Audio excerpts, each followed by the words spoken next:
Hello and welcome to my channel. Today I'm going to go through the audit procedures for auditing legal expenses.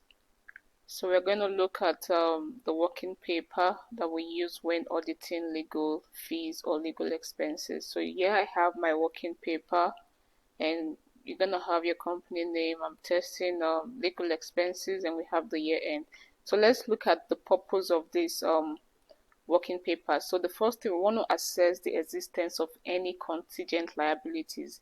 So auditing legal expenses is usually done by a junior auditor. Sometimes a senior auditor can also perform the test, but most time it is allocated to a junior auditor.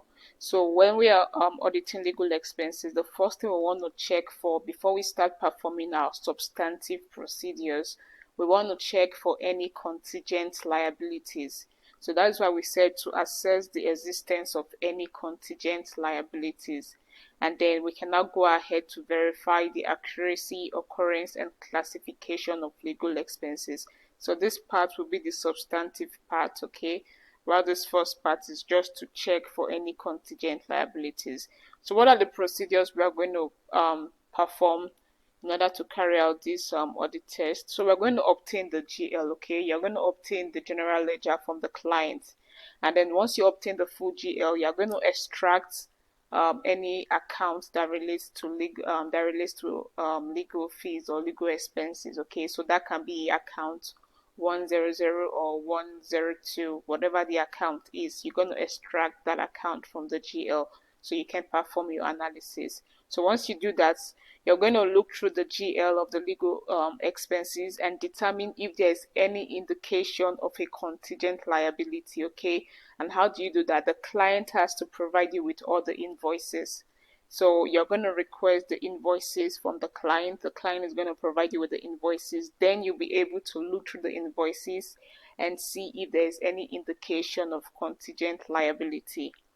Once you're done with that, you can decide if you're going to be sending out a legal confirmation. Remember, external confirmation. So if you went through the invoices and you saw indications of potential liability, then you might want to send a confirmation to the lawyers, okay? And then now we can perform our substantive procedures for legal expenses by calculating our sample size and then performing the testing. Okay, so when you're done, you can make your conclusion. So let's look at the first part, which is checking for the existence of any contingent liabilities. So the first thing I said, you're going to obtain the GL. So that is what I did here. Okay, I obtained the GL from the client.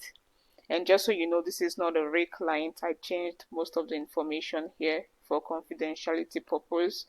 So yeah, we have the GL right here, and you can see the accounts, legal fees, and then we have the type, the date, the document, and then this is the name of the law firm that the client is using. So as you can see, the client is using two law firms. Okay, they have two different lawyers, and then we looked at the amount. Then once we did that, we told the client to provide us with all the invoices, and then from there we were able to look at the description. All we need is to see the description on the invoice. Okay, that will give us an indication if there's a potential contingent liability. So the first one we looked at, trademark registration.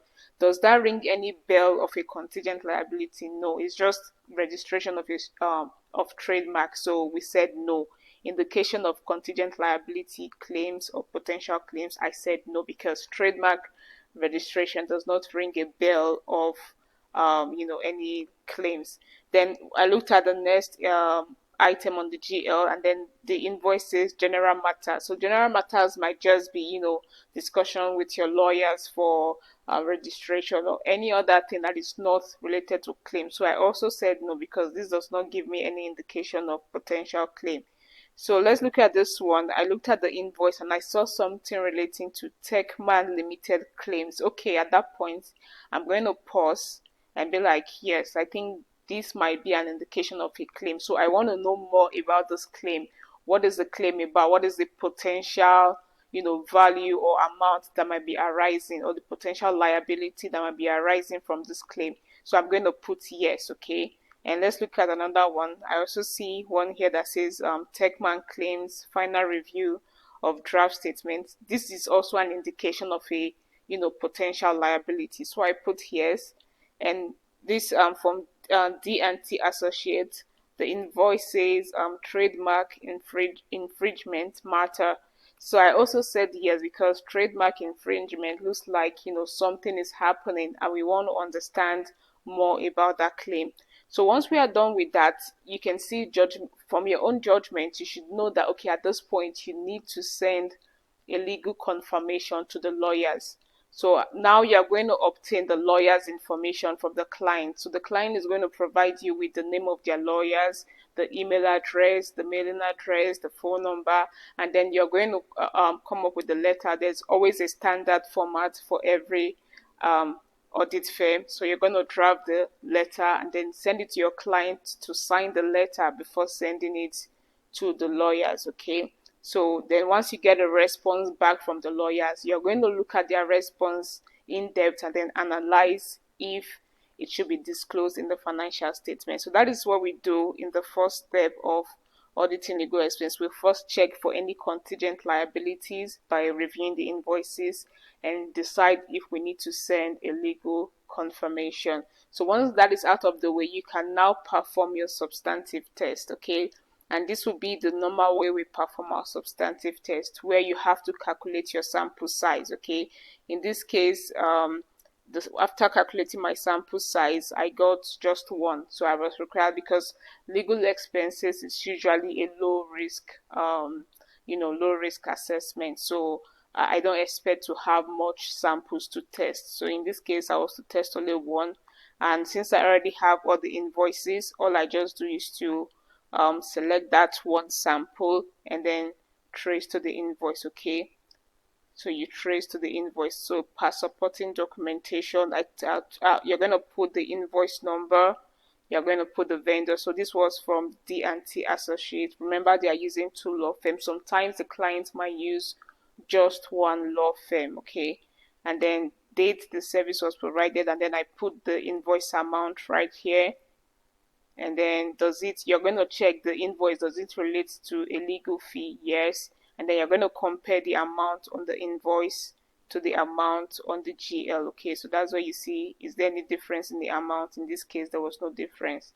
And then you're going to assess, was this recorded accurately? Yes, because the amount is 3,000 and is correct. And you're going to check, is it classified correctly? Is it actually a legal expense? Okay.